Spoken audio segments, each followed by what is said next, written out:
दोस्तों ये हमारा मोगरा यानी जैस्मिन का प्लांट है और इसके ऊपर आप देख सकते हैं कि फ्लावरिंग कितनी अच्छी संख्या में हो रही है। हालांकि बहुत बड़ा प्लांट ये नहीं है, लेकिन फिर भी आप देखें कि एक गमले में लगा हुआ प्लांट है और इसके ऊपर अच्छी संख्या में फूल खिल रहे हैं। ये दोस्तों मैंने लगाया है एक 10 इंच के गमले में। यहाँ पर ये मिट्टी का एक 10 इंच का पॉट है जिसके अंदर ये प्लांट लगा है और आप देखें कि इसकी जितनी भी ब्रांचेस हैं सभी के ऊपर फूल हैं और कलियाँ भी इसके ऊपर अच्छी संख्या में आ रही हैं।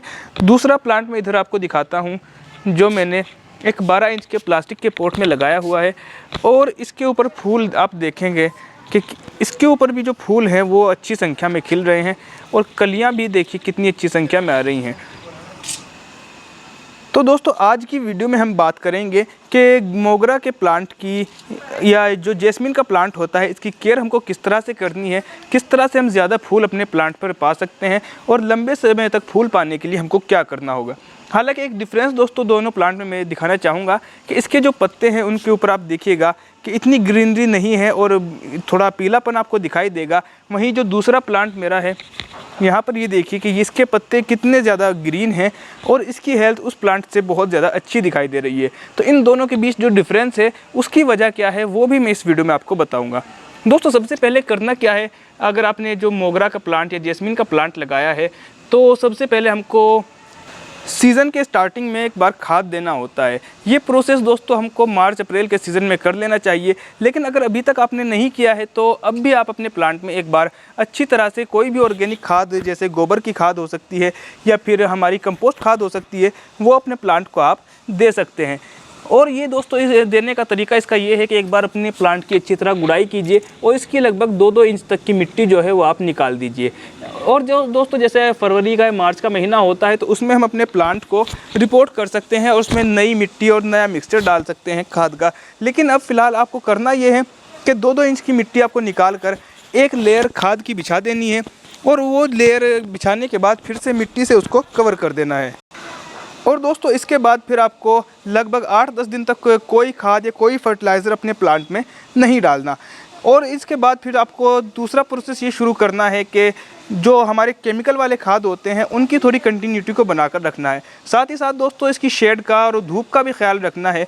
ये हमारा आउटडोर प्लांट होता है लेकिन इसको 3 से 4 घंटे की गर्मी की धूप मिले तो काफ़ी रहेगा और अगर पूरे दिन की धूप भी इसको मिल रही है, लेकिन ऐसा ना हो कि अपने प्लांट की आप हेल्थ को देखकर समझ सकते हैं कि इसके ऊपर धूप का ज़्यादा असर हो रहा है या नहीं। जिस तरह से आप यहाँ पर ये देखेंगे कि यहाँ पर ये हमारा जो प्लांट है इसकी हेल्थ के ऊपर धूप का असर हुआ। उसकी दोस्तों एक वजह ये भी है कि इसमें थोड़ी पानी की कमी रही है कुछ दिनों से, तो पानी की कमी के कारण इसके पत्तों के ऊपर थोड़ी जो है बर्निंग दिखाई दे रही है। तो यानी आपको पानी की जो मात्रा है उसको भी सही बनाकर रखना है, नहीं तो आप देखेंगे कि इस प्लांट के ऊपर कलियां भी मैं आपको दिखाऊं कितनी अच्छी संख्या में है और फूलों की जो तादाद है वो भी बहुत अच्छी है, लेकिन इस प्लांट की जो थोड़ी हेल्थ है वो उस प्लांट के मुकाबले वीक है।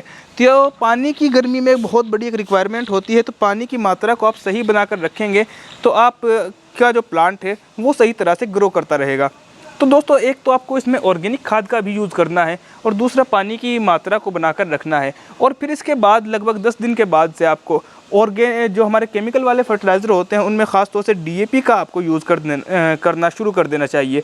और ये आप लगभग 8 दिन के गैप से थोड़ा थोड़ा अपने प्लांट में डालते रहें और उसी के साथ साथ अपने प्लांट के ऊपर एनपीके का अगर आप स्प्रे करेंगे यानी 1 लीटर पानी में 4-5 दाने आप एनपीके के डालें, 1 ग्राम के आसपास एनपीके काफ़ी रहेगा और उसका स्प्रे अपने प्लांट के ऊपर करेंगे तो उसके पत्तों का जो कलर है बिल्कुल अच्छा रहेगा और प्लांट की हेल्थ बहुत अच्छी रहेगी।